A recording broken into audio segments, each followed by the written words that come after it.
Oke. Monggo. Assalamualaikum warahmatullahi wabarakatuh. Waalaikumsalam Waalaikumsalam warahmatullahi wabarakatuh. Wajah-wajah guru masa depan ini biasa ya. Pak Panul Hamid, Pak Edi dan sebagainya, ibu sekalian ini sumringah semua wajahnya ya. Alhamdulillah. Alhamdulillah Pak, karena puji Allah SWT ini kita dapat bertemu kembali ya. Mudah-mudahan pertemuan kita berkah dari Allah SWT ya. Amin. Amin. Dosanya diampuni juga ya.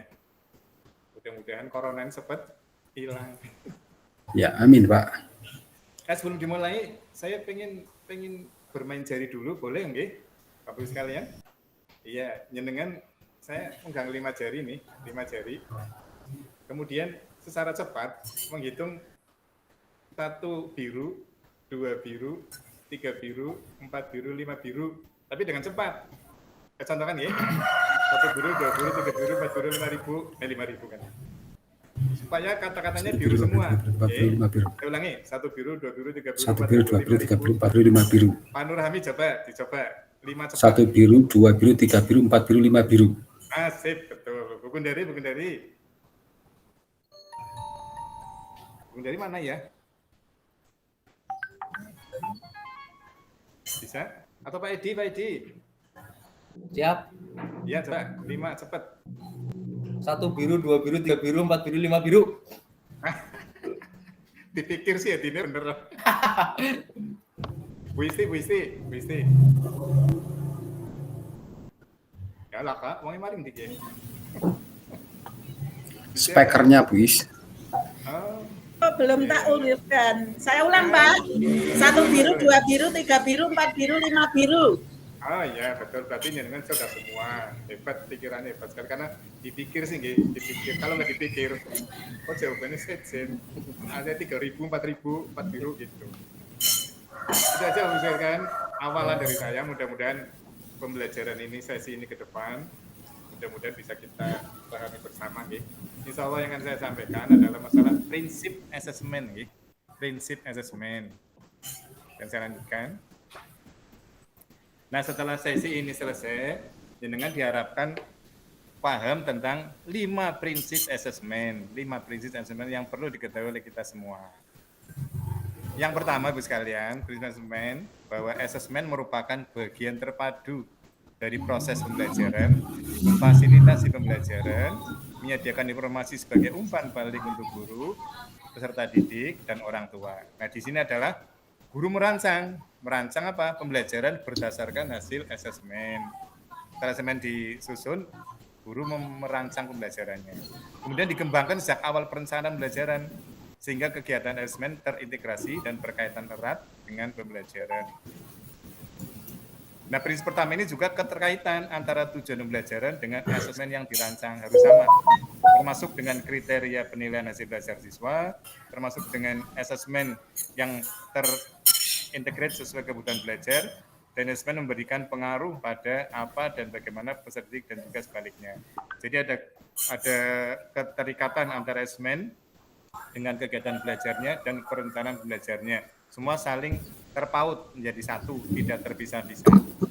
Kemudian prinsip yang kedua, asesmen ini perlu dirancang ini dan dilakukan sesuai dengan tujuannya.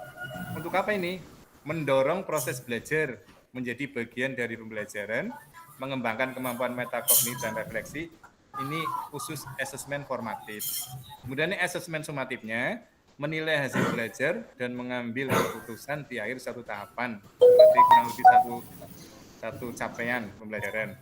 Kemudian menentukan kebutuhan belajar dan membentuk program pembelajaran individu peserta didik. Ini asesmen diagnostis. Seperti kita ketahui, sebelum pembelajaran dimulai, sebisa-bisanya kita mengadakan asesmen diagnosis kesiapan anak untuk mengikuti pelajaran, juga kesiapan pengetahuan mereka seberapa jauh untuk mengikuti pelajaran. Ini untuk asesmen diagnostik. Kemudian mengacu pada capaian pembelajaran. Jelas, asesmen ini mengacu ke sana, selain juga membuat alur tujuan pembelajaran dan tujuan pelajaran sendiri, setelah itulah dibuat asesmen. Oleh itu, asesmen ini pasti mengacu pada capaian pembelajaran.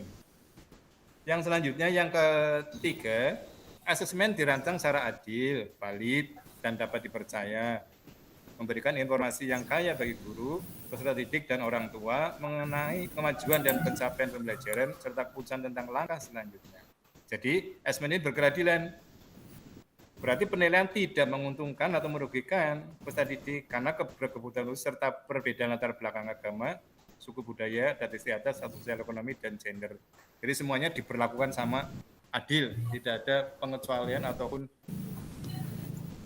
pembeda-beda. Dan asesmen memiliki validitas yang tinggi, sehingga informasi yang dihasilkan terpercaya, reliable, dapat dipergunakan hasilnya karena konsisten. Jadi asesmen yang sekarang digunakan lain waktu, hasilnya dapat dipertanggungjawabkan. Adil dan objektif. Asesmen menggunakan kriteria dan prosedur yang logis, sistematis, dan jelas, dengan pengaruh subjektivitas penilaian yang rendah. Itu. Kemudian yang keempat, Bapak sekalian, asesmen sebaiknya nih meliputi berbagai tugas, instrumen, dan teknik yang sesuai dengan tujuan belajar yang dihadirkan. Yang sudah tahu semua nih masalah pembuatan penilaiannya ini, ada instrumennya, ada tekniknya, dan sebagainya. Guru diberikan otonomi yang luas, dibebaskan. Bagaimana caranya dalam merencanakan dan jenis dan teknik asesmen? Tentunya dengan mempertimbangkan karakteristik mata pelajarannya, karakteristik kemampuan peserta didiknya, juga capaian pembelajarannya, tujuan pembelajaran, dan juga sumber daya pendukung yang tersedia. Sehingga ini bisa dijadikan sebagai kriteria dalam penyusunan kriteria ketuntasan minimal. Biasanya seperti itu, nggih. Jadi karena kesulitan mata pelajaran seperti apa, dan siswa kita seperti apa, lalu sumber daya yang ada seperti apa, sehingga bisa ditentukan nilai minimal yang harus diperoleh oleh siswa. Nah, yang perlu dihindari nih, sebelah kanan, yang perlu dihindari, berfokus pada asesmen sumatif. Jadi guru jangan berfokus pada penilaian akhir tahapan itu.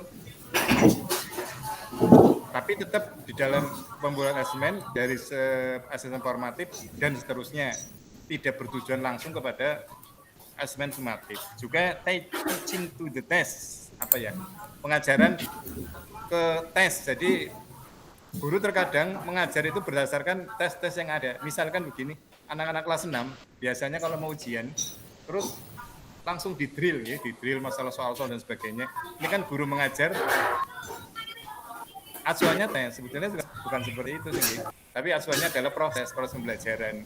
Biasanya seperti itu, karena waktunya sangat terbatas, menjelang ujian, maka biasanya guru kelas 6 mengadakan itu, di-drill, ngejar target. Instrumen asesmen tidak sesuai dengan tujuan belajar. Instrumennya ini pasti harus sesuai dengan tujuan yang ditentukan. Tidak akan keluar dari tujuan yang ada. Kemudian dihindari lagi melaksanakan asesmen hanya sebagai alat untuk mendapat data nilai untuk pengisian raport. Nah ini ada kalanya juga guru yang Masya Allah sibuknya luar biasa, sudah sempat melakukan asesmen, nilainya bahkan rapotnya sudah jadi padahal belum ada tes akhir semester misalnya. Ini kan karena mereka hanya pengen mengejar target mendapat nilai untuk pengisian raport. Ini dihindari, ini tidak boleh. Kemudian hanya menggunakan satu teknik penilaian. Jadi teknik penilaian banyak sekali, ada yang penilaian lisan, tertulis, dan sebagainya. Hindari hanya satu saja, monoton itu saja. Sehingga anak juga dipesan, ada variasinya, sehingga hasilnya bisa dipertanggungjawabkan. Yang terakhir, yang kelima berarti ya. Yang kelima, asesmen.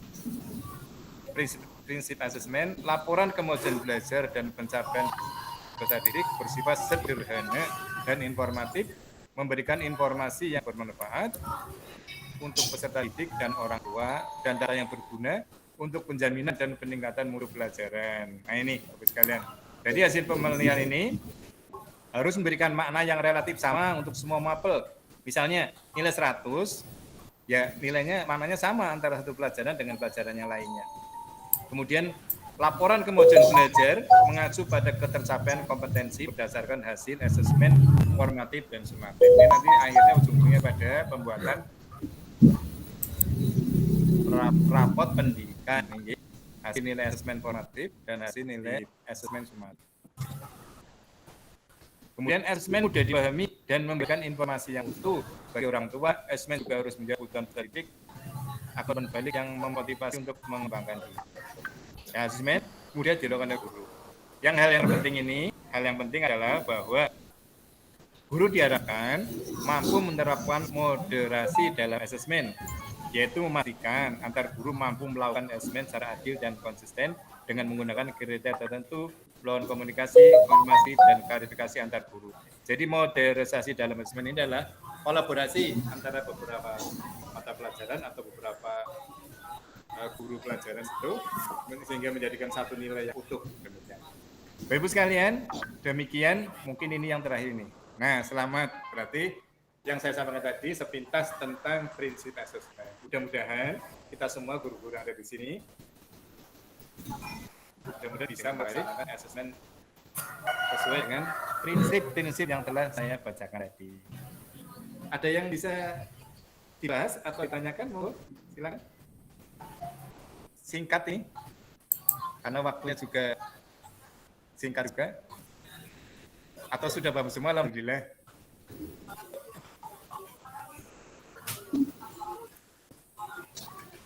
Oh Ibu, ada komentar atau ada yang mau ditanyakan? Ya.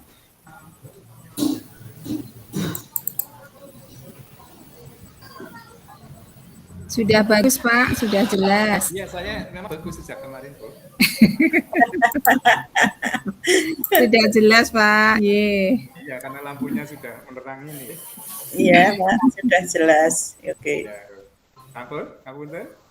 Iya. Kalau demikian, saya mengucapkan terima kasih yang sebesar-besarnya atas keikhlasan panjenengan untuk mengikuti session ini tentang 5 prinsip asesmen. Insya Allah bermanfaat dan bisa disampaikan kepada teman-teman guru yang lain di sekolah panjenengan dan bisa dilaksanakan.